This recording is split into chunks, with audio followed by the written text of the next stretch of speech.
Good evening. I'll call to order the meeting at 7:13. Notice is hereby given that in accordance with the Open Public Meeting Act, Chapter 231, the laws of 1975, notice of this meeting has been sent to all school offices, officially designated newspapers, filed with the township clerk, and posted in the Board of Education office 48 hours in advance. A roll call, please. Certainly. Mrs. Asor? Here. Mrs. Austin? Here. Mrs. Leffler? Here. Mr. White? Here. Mrs. Pintarelli? Here. And please stand for the flag salute.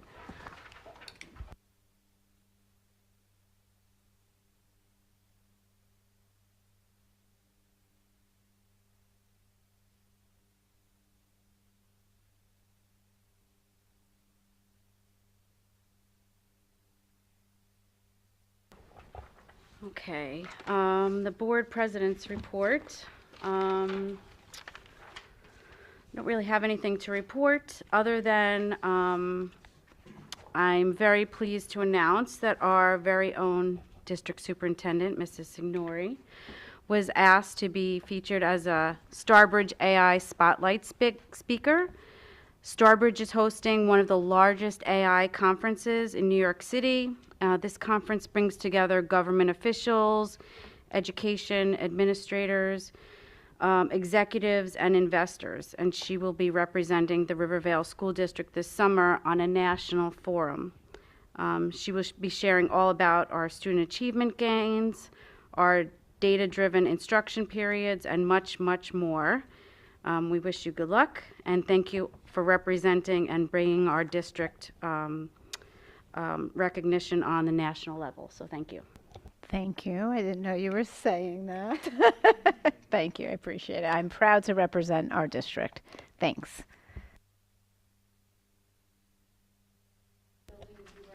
Oh, sorry. Committee reports, buildings and grounds, Mr. White. Thank you. Yeah, just a brief few comments. With the warmer days coming, I just wanted to review how our HVA system works, and Mrs. Ippolito is going to jump in and add or correct me if I say anything, but I just want to make it brief. It's my understanding that some parents have had concerns, which is why we're going over this today.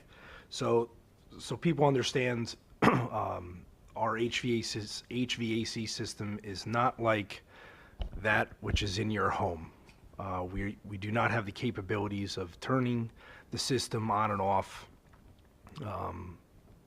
Today heat, tomorrow air conditioning. When the heat is turned on, it's on for the duration of the winter, and when we decide to turn the air conditioning on, it takes anywhere from an average of 5 to 7 days to transition. Pipes need to be cleared of water that's in them, is that correct? And we need to transition the system, we'll just leave it at that, from heating to cooling. Additionally, when the air conditioning is turned on, if the air temperature on the exterior outside is too cool, the air conditioning will not turn on. So in theory, it could be 55 degrees outside, and the classroom could be 80 degrees. The air conditioning won't turn on because the air temperature outside that the system uses will cause the system to not turn on. Is that correct? That's correct. Okay. Also, this is something that I didn't know actually, but the classrooms have one system, and rooms like the gymnasium, the media center, and the hallways have a different system, right? That's correct. So it could be very cool in the hallway, and a student or teacher or parent who's in, for whatever reason, an event could say, why is it really hot in here? The system may be functioning properly. It's just two different systems, right? That's correct. Okay. That's all I had, and I wanted to open it up for any board member, if you had questions, to really specifically ask Mrs. Ippolito, because she's far more likely to have the answer than I would. But, you know, these are real concerns that people have, and that's why we're bringing it up at a public session right now, where we could all be on the same page and relay information to, the public accordingly. Hopefully people watch this and they can hear it straight from the horse's mouth as we sit here live or later on. But does any board member have any follow-up questions or comments or anything like that? If a parent, student, teacher, anyone has a question about the system and how it works, who should they ask? They can reach out to me. Perfect. That was a very good question. Okay, I'm just going to elaborate a little bit more because I want to make sure that we're clear on this, and Mr. White's understanding is very accurate. Let's first start off by saying I think we can all agree that this was a very strange week last week. I mean, who would have ever thought you would hit 90 degrees for 3 days in the middle of May? So with that said, we have technicians that come out to service the chillers and to help us with the startup process. And they won't even schedule with us unless they can predict that the temperatures will be consistently a certain temperature. So if we wanted to get them on the calendar, let's say December for a May 1st startup, they're not going to schedule with us because they're not going to be able to see that far out into the future. So we do have a maintenance contract with them, so it's not as though we have to call and find somebody. They know that this is what their responsibility is. We had shut down the boilers on May 14th because we looked ahead and saw the weather pattern and noticed that it was going to be potentially 90 degrees the following week. So again, technicians came out on the 14th. They started the system as best that they could. Let's just say stage 1.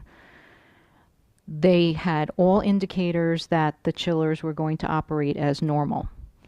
You can't fully start up the chillers without the cooperation of Mother Nature. So that was the point at which we couldn't go any further.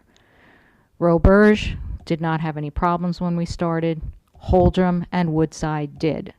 The second compressor would not go on at either one of the schools, and come to find out that Holdrum, the Freon was low. So we had the technician, we hurried up, got an emergency purchase order, ordered the Freon, got that up and running, and there still may be a chance that there's an actual leak. So Freon just doesn't dissipate. But for right now, we have all systems and all indicators are that we're going to make it through the rest of the season. So Holdrum is operating, all of its rooftop units, the chiller, whole building is working. Woodside, we had again, started the first compressor, was the temperatures wouldn't allow for the second compressor to come on. It's not as though there wasn't air conditioning at Woodside to the point of the art room, the music room, the hallways, the gym, all had air conditioning.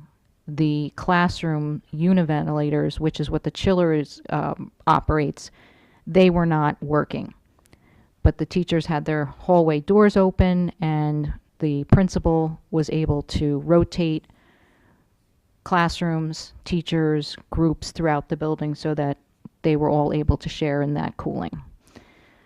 It turns out that when the technician came back, as recently as today, the chiller at Woodside had right now 4 blown fuses in the first compressor. Those were replaced.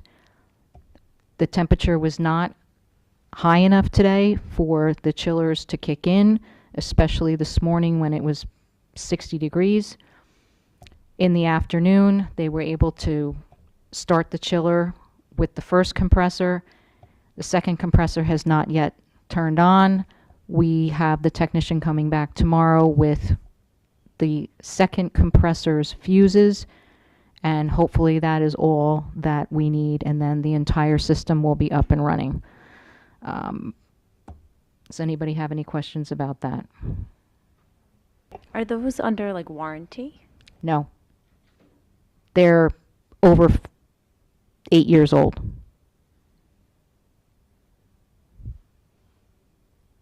I don't have a question, but I just want to comment also that a lot of people may not know in the public where it's a challenge turning the heat off and turning the air on, because there's a state law regulating a low temperature in the schools, and I'm saying that correctly so people understand. So if the temperature gets too cold in the school, that classroom or that building may not be able to be occupied, correct? So there's a challenge in strategically turning off the heat and turning on the air conditioning, just so that's out there in the public so people understand that. It's like, just to reiterate my first statement, it's not like our home units where we can turn it on one day and off the next day. So I don't have anything else other than our next meeting. We're going to have a meeting on June 9th where this issue will be at that committee meeting again. So thank you. Thanks. I just wanted to piggyback off of that. That's a good example. We did have some warm weather a couple years ago in April. And so we did get some questions then, like, can't you put the air on? It's going to be a really hot week in April. We can't make that decision because we'd have to shut the boilers down when we know that most likely after that sporadic heat wave, we're going to get back down to 40s at night and sometimes colder. And we have to make sure we have heat for these buildings. So just like you were saying, it really is making sure that we are looking at the weather and then trying to predict Mother Nature and make sure that we are ready for the heat, but not being so proactive about it that we end up getting a cold spell and now we can't provide any more heat to our building. So it's a really delicate balance of making sure that all of those things are being taken into consideration. I do have one more comment, and I just want everyone out there who may be listening or follow up on this to understand that our admin staff, that's Mrs. Signori, Mrs. Ippolito, and Mr. Tracy, work very hard to keep these systems going, and it is very important, something that I have been educated on, and slightly, admittedly, I'll change my tune. It is very important for our staff and for our students to be comfortable and for them to have a good teaching and learning environment. And no one likes to be uncomfortable when they're at work. I understand that more than most. So they do work very diligently to have these systems going and to make sure our teachers and all of our staff and our students are in an environment where it is the best working and learning environment for them. I said environment too many times, I'm sorry, but everybody gets it. Thank you. Thank you.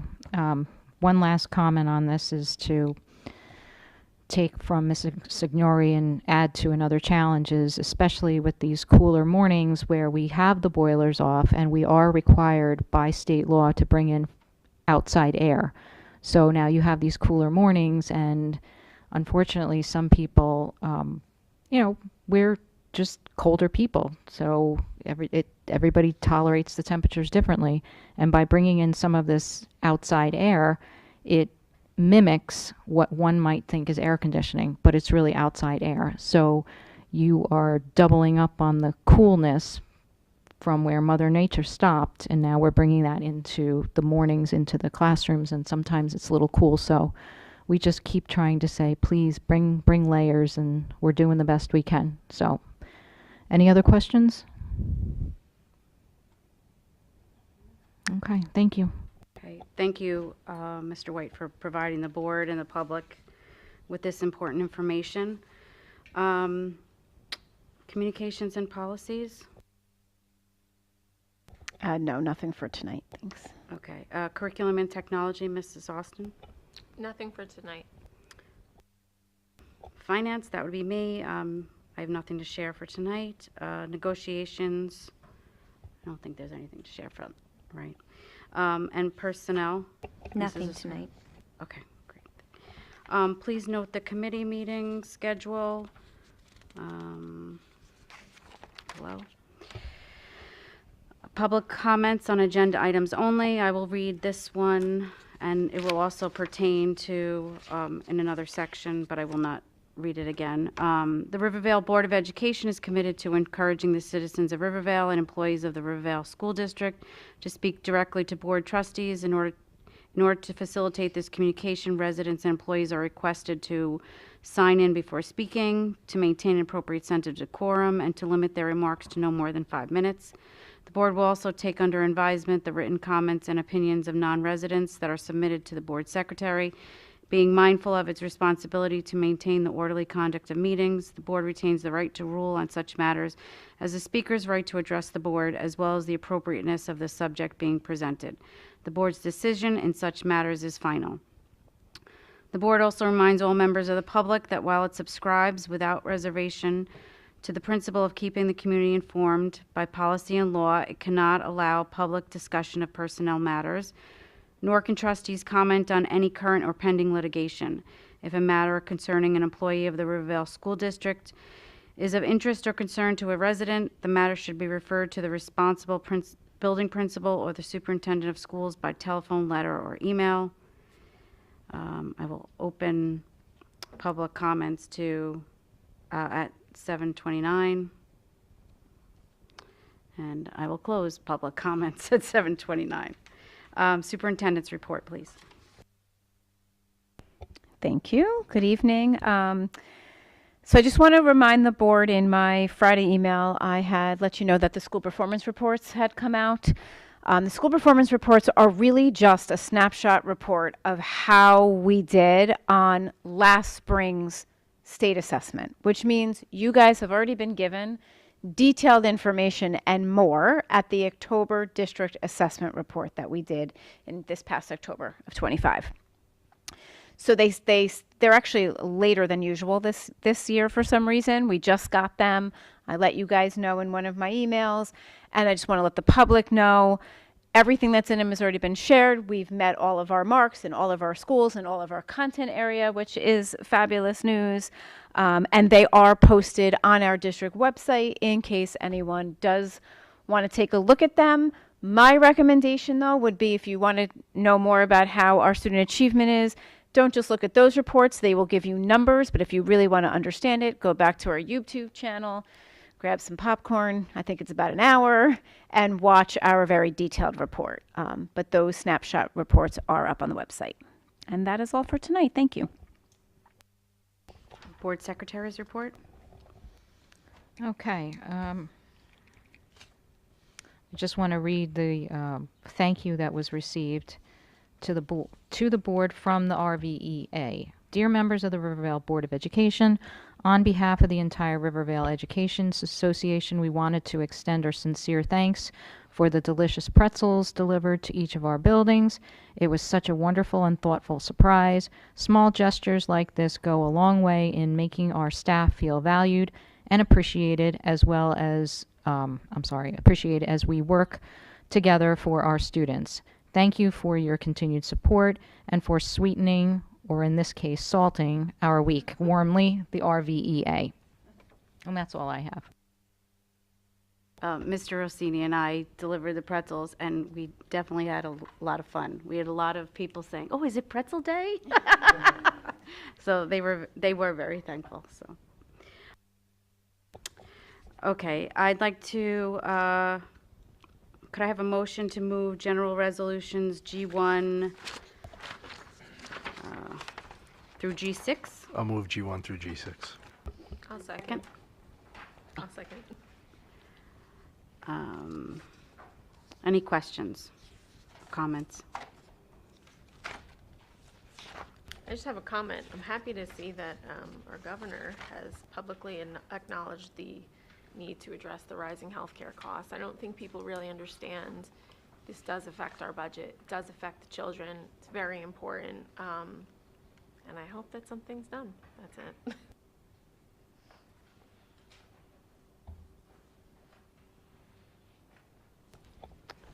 May I have roll call vote, please? Certainly. Mrs. Assur? Yes. Mrs. Austin? Yes, but I'll abstain from G4. Certainly. Mrs. Leffler? Yes. Mr. White? Yes. Mrs. Pintarelli? Yes. May I have a motion to move business resolution B1 through B24? I'll move it. In a second? Sorry, second.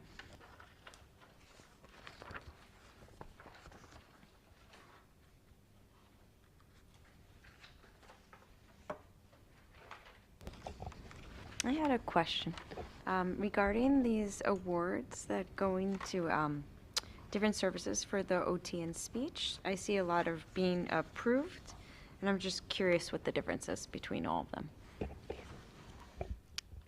The difference between the, It seems like there's multiple speech language services, and there's different companies. So I was just curious why it's not all coming from one company for all of them, or if it's one person, or how exactly it works. So we solicited RFPs, requests for proposal, and we, unfortunately, there is not a one-size-fits-all company, and some of the therapists that we had been using through the region have their own companies. So they are the people that we have been using through the region, and Garden State is a new vendor.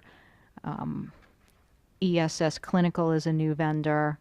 So we are going out on a limb and trying some new therapists, and hopefully that this works. It's new territory for us. This is the first year without the region, and Mrs. DiGatano and I worked through this together, this process, and we're going to make sure that this works. And the good news with, for instance, ESS and Garden State, they have more than one person in their company, so that if somebody may be ill and not able to make it or not be able to reschedule, our hope is that we'll be able to utilize, especially for some evaluations.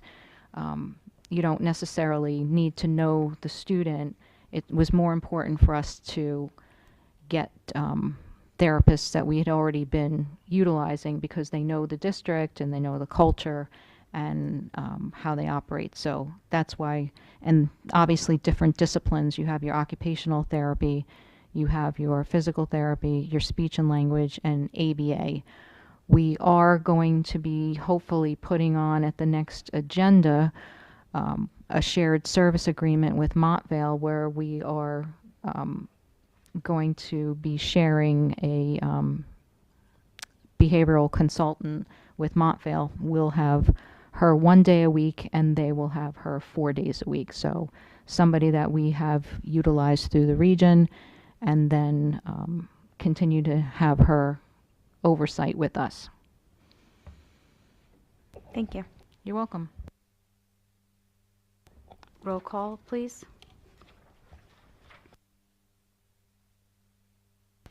Certainly. Mrs. Assor, Yes. Mrs. Austin, Yes. Mrs. Leffler, Yes. Mr. White, Yes. Mrs. Pintarelli. Yes. May I have a motion to move personnel resolutions P1 through P18? I'll move it. And second? Second. Any questions or comments? I would just like to point out P1. I'd like to thank Mrs. Santulli for her many years of dedication to the Rivervale School District. We wish her a happy and relaxing and well-deserved retirement filled with joy and lots of new adventures. So thank you, Mrs. Santulli.